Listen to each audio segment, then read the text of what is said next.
Hi friends, welcome to my channel. నేను కొత్తగా అయితే ఫ్యాబ్రిక్ పెయింటింగ్ అయితే స్టార్ట్ చేశాను. చూడండి, ముందుగా అయితే కార్బన్ పేపర్ అయితే పెట్టి మనకి ఇష్టం వచ్చిన డిజైన్ క్లాత్ పైన వేసుకోవాలి. వేసుకున్న తర్వాత పెన్నుతో మనకు మంచిగా కనిపించేలా గీసుకోవాలి.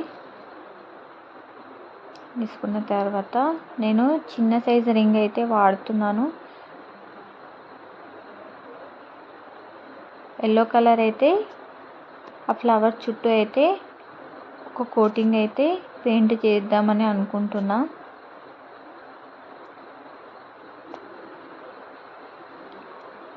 నేను 3 బ్రషెస్ అయితే వాడుతున్నానండి పెయింటింగ్ అయితే. 7 నెంబర్ బ్రష్ ప్రజెంట్ వాడేది.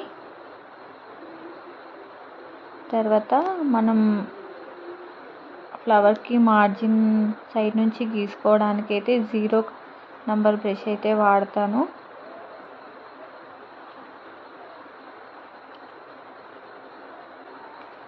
చూస్తున్నారు కదా, మొత్తం ఎల్లో కలర్ అయితే ఫ్లవర్స్కి కాకుండా సైడ్ అంతా ఫిల్ చేసుకుంటున్నా.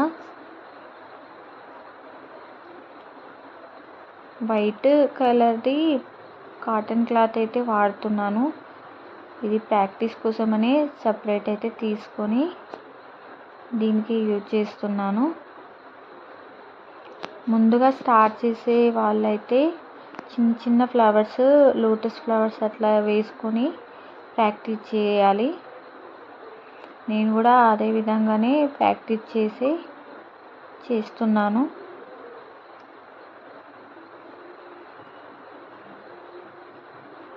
కొంచెం సైడ్కి వెళ్ళిపోయిందంటే షేడ్ అనేది కలర్ చేంజ్ అయిపోతుంది.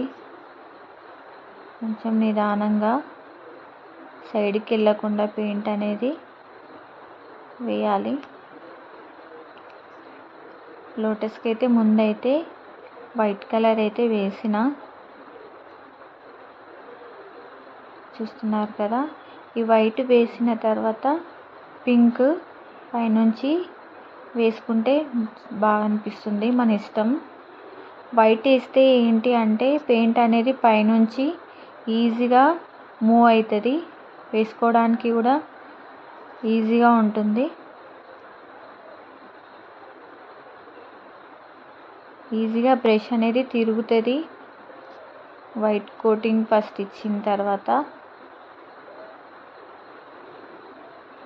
మనం పెయింటింగ్ అనేది బ్రష్ తిప్పడంలోనే ఉంటుంది. అదేవిధంగా 2 షేడ్స్ కలర్స్ మిక్స్ చేసేటప్పుడు కూడా మంచిగా కలిసేలా మిక్స్ చేసుకొని వేసుకోవాలి ఫ్లవర్స్కి. ఈ విధంగా వైట్ ఇచ్చిన తర్వాత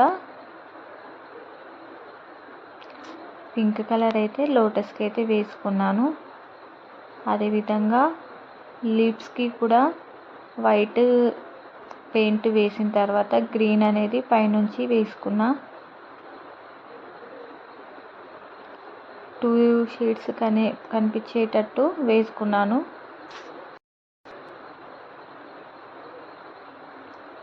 చూసారా అండి? మీకైతే నా పెయింటింగ్ నచ్చినట్లయితే ప్లీజ్ సబ్స్క్రైబ్ మై ఛానల్. అదేవిధంగా కామెంట్ చేయండి.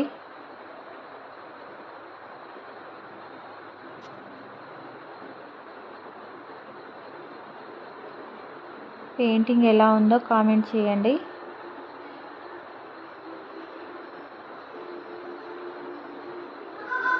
ఈ విధంగా అయితే టోటల్గా అయితే ఫిల్ చేసుకున్నాను.